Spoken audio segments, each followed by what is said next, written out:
Welcome to our channel Psyverge. Have you ever wondered why it hurts so much? Why even when everything seems to be right, there's this constant weight in your chest? This feeling that something is out of place? Maybe you've tried everything. Meditation, advice from friends, ignoring the pain by pretending to be okay. And yet the suffering remains. Like a shadow that silently follows you. Well, I'm going to tell you something that perhaps no one had the courage to tell you until now. Most of your suffering does not come from the world outside. It comes from within, from what you do not want to see, from the part of you that you have abandoned. Carl Jung, one of the greatest names in psychology, said, "What you do not bring to consciousness returns as fate." And that is exactly what is happening to you. Life is trying to show you something. But you do not listen. You don't want to look. And who can blame you? Who wants to face their inner darkness? Who wants to sit in silence and confront the things they've spent years trying to bury? But here's the thing. That's where the healing begins. The pain you feel is not punishment. It's a signal. A message from the part of you that's been locked away. Silenced. Rejected. Jung called it the shadow. The part of ourselves we repress, because we think it's dangerous, or ugly, or shameful. But repressing it doesn't make it go away. It just makes it control us from the dark. That anxiety you feel, that unexplained rage, that quiet sense of self-betrayal. That's your shadow, begging to be heard. We're taught to chase positivity, to be upbeat, grateful, always smiling. But Jung warned about the dangers of this forced light. He said that without confronting our shadow, we become fake, hollow, controlled by forces we don't understand. Have you ever lashed out and surprised yourself? Have you ever sabotaged something good, then told yourself you didn't know why? That's not random. That's the part of you you've ignored, finally breaking through the surface. And the more you push it down, the more it pushes back. This is why people suffer even when they seem to have it all. Because fulfillment isn't about achieving things. It's about becoming whole. And wholeness doesn't mean perfection. It means integration. It means accepting all parts of yourself, even the parts you were told to hide. Your jealousy, your anger, your insecurities, your darkness. Jung believed these were not things to be eradicated, but things to be understood. He said, "Until you make the unconscious conscious, it will direct your life, and you will call it fate." In other words, what you don't face will keep running your life from the shadows. So how do you face it? You start by noticing your reactions. That moment you judge someone else harshly. That might be a clue about something in yourself you haven't accepted. That envy you feel. That might be a signal about your own unacknowledged desires. That deep discomfort around certain people. Maybe that's your shadow being reflected back at you. Jung's work shows us that the world is not just a stage for our story. It's a mirror. What bothers you in others is often what you've buried in yourself. This isn't easy. It's much more comfortable to stay asleep, to blame others, to distract yourself with entertainment, relationships, work. But that comfort is short-lived. Eventually the truth seeps in. Through depression, anxiety, restlessness, even illness. Jung believed that neurosis, mental suffering, often comes from this inner conflict, this war between who we are and who we pretend to be. And unless we confront it, we stay stuck in cycles, repeating the same patterns, dating the same kind of people, falling into the same traps, and calling it bad luck. If you want to stop suffering, you have to do the thing that feels most unnatural.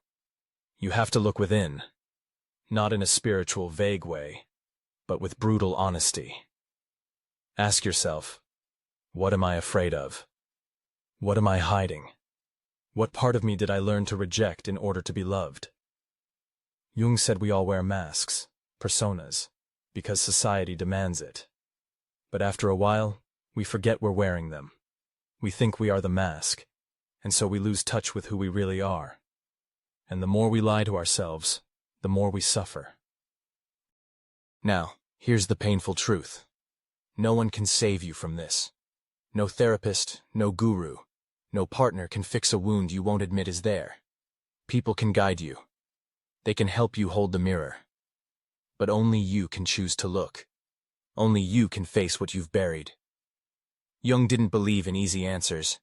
He believed in the power of introspection, the difficult journey inward, a journey that requires courage, patience, and honesty. But here's the paradox. The more you face your darkness, the less power it has over you.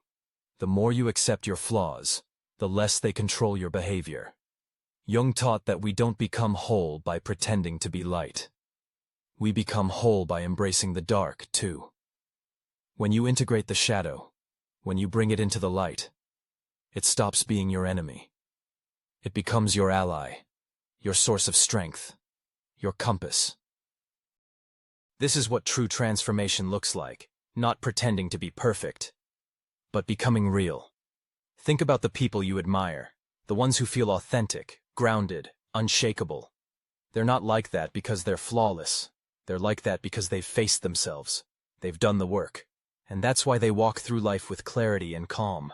They know who they are, not just the good parts, but all of it. So let me ask you again, why are you still suffering? Is it because life is cruel, or because you've never truly listened to yourself? Are you living your own life, or the one you think you're supposed to live? Are you driven by your values, or by unconscious wounds you've never healed? These are not easy questions, but they're necessary, because without them, you'll keep living in a loop, chasing distractions, avoiding discomfort, calling it life, but never really living. Jung once wrote, "The privilege of a lifetime is to become who you truly are." That's not a feel-good quote. That's a challenge, a warning, a truth. And if you're brave enough to take it seriously, it will shake your world. Because becoming who you truly are means breaking the false self. It means no longer pretending. It means facing your fears, your failures, your unmet needs, and choosing to no longer be a prisoner to them. So if you're still with me, I want you to understand this. Your pain is not random. Your patterns are not meaningless. Your suffering is not proof that you're broken. It's proof that there's something inside you still waiting to be seen. And if you listen, if you face it, if you stop running from it, you'll discover something most people never do. Freedom. Not the kind that comes from quitting your job or moving to a new place, but the kind that comes from finally being at peace with yourself, from not having to wear a mask, from not being ruled by your past, from not fearing your own mind. That is the kind of freedom Jung devoted his life to understanding, and that is what you can begin to claim, right now, not by becoming someone new, but by finally becoming who you were before the world told you to hide. And here's the part most people never tell you. This journey, it doesn't end. There is no final moment where everything clicks and you live happily ever after. Jung made it clear. This is a process. He called it individuation. It's not about achieving something. It's about becoming something. It's about aligning the conscious self with the unconscious. Integrating all the different pieces of you into a single, honest whole. And every time you face a new fear, every time you stop lying to yourself, every time you say, "This is part of me too," you move one step closer to it. People think healing is about removing pain, but real healing, deep, psychological healing, is about changing your relationship with pain, about realizing that discomfort is a teacher, that darkness is not the enemy, that your suffering isn't something to get rid of, it's something to listen to. Because underneath all that pain is information. There's truth in there, truth about who you are, what you need, what you've denied. And that's the real tragedy. Most people never get quiet enough to hear it. They drown it out with noise, with distraction, with the endless pursuit of feeling good. But that's the trap. Jung called it spiritual bypassing when people use beliefs, rituals, or even positive thinking to avoid doing the real psychological work. They wear masks of enlightenment while ignoring their own shadow. and the suffering just hides beneath the surface, waiting to erupt. So if you're brave enough to walk this path, know this: you will lose things. You'll lose your illusions. You'll lose fake friends. You'll lose your comfort zones. But what you gain in return is far greater. You gain clarity, integrity, peace.